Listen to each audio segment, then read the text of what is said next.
Hello friends, welcome back to my YouTube channel.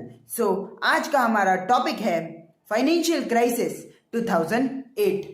Bank हमारे economy में बहुत major role play करता है।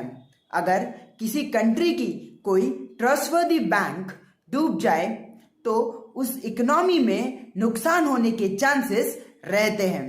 जैसे स्टॉक मार्केट में अप्स एंड डाउन्स देखने को मिल सकते हैं। यही हुआ था फाइनेंशियल क्राइसिस 2008 में। इस क्राइसिस की शुरुआत 2002 में हो चुकी थी। 2002 में बहुत सारी .com कंपनीज ग्रो हो रही थी। इसकी वजह से बहुत सारे लोगों ने ये .com कंपनीज चालू करने का डिसीजन लिया because of the increasing internet. बहुत सारे इन्वेस्टर्स ने इसमें इन्वेस्ट किया।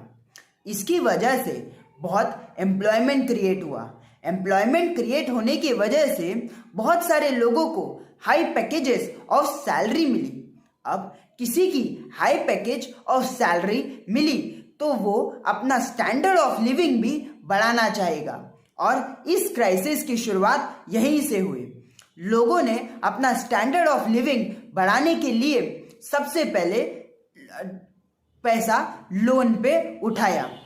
उस लोन के पैसे को, उठाए हुए लोन के पैसे को हाउसेस में इन्वेस्ट करना चालू किया।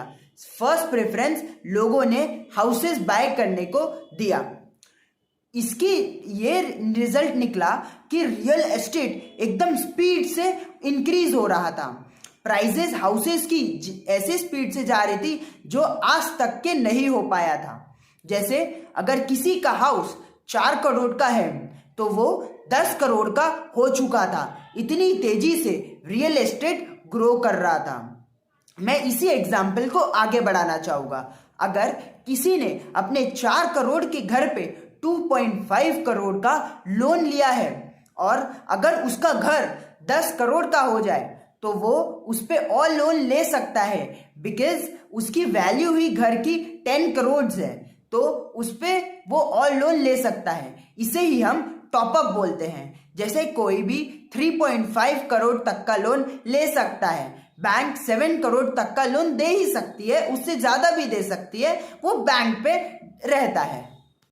अब आप सोच रहे होंगे लोग और पैसा लोन पे क्यों उठाएंगे। जैसे जैसे लोगों के हाउसेस की प्राइसेस बढ़ रही थी, उनकी दूसरी विशेष भी फुलफिल करने की विशेष बढ़ती जा रही थी। जैसे लग्जरी कार बाय करना या फॉरेन ट्रिप मारना, इनकी ऐसी विशेष भी ये लोग लोन के थ्रू फुलफिल करते जा रहे थे।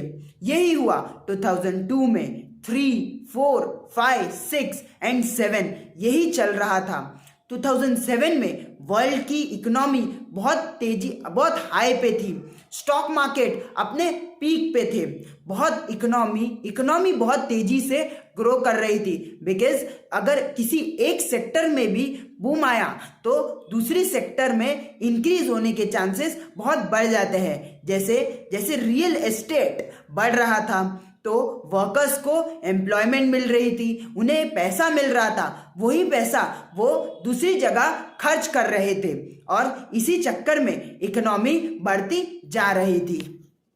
अब होती है कठिन समय की दास्तां।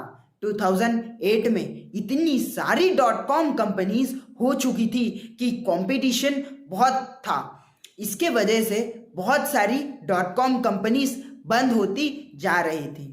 अब ये .com कंपनीज बंद हो रही थी तो एम्प्लॉयमेंट भी खत्म होते जा रहा था। जो लोगों ने अपने सैलरी के बेसिस पे लोन लिया था वो भी निकलते जा रहे थे और उनका जो लोन है वो रीपे नहीं कर पा रहे थे और इसी की वजह से बैंकों को उनके घर जब्त करने पड़े।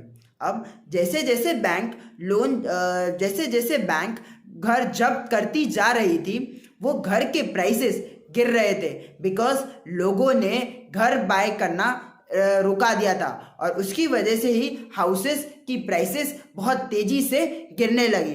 जैसे किसी ने अपने घर पे 5 करोड़ का लोन लिया है और अगर उसकी घर की कीमत 1 करोड़ हो चुकी है और बैंक ने सिक्योरिटी के तौर पे उसको रखा था, तो बैंक को बहुत ज़्यादा लॉसेस हो रहे थे और इसी की वजह से बहुत सारी बैंक इस फाइनेंशियल क्राइसिस में डूब चुकी थी।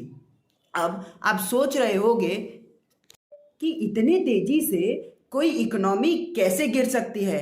ये इतने तेजी से नहीं हुआ है। जैसे मैंने बताया, इसकी शुरुआत 2002 में हो चुकी थी, बिकॉज बहुत सारी बैंकों ने ऐसी .com कंपनीज में लोन दिया था और इसी की वजह से पूरी इकोनॉमी हिल चुकी थी, पूरी वर्ल्ड की इकोनॉमी हिल चुकी थी, बिकॉज अमेरिका डेवलप्ड कंट्री थी और जो डेवलप कंट्रीज़ है अगर वो नुकसान में जा रही है तो जो डेवलपिंग कंट्रीज़ है और जो अंडर डेवलप कंट्रीज़ है उन्हें भी नुकसान होता है। इसीलिए ये है बहुत फाइनेंशियल क्राइसिस 2008। इसमें इकोनॉमी में बहुत ज़्यादा नुकसान हुआ था। अगर आपको ये वीडियो अच्छा लगा तो लाइक एंड सब्सक्राइब ज़रूर कीजिए। Thank you.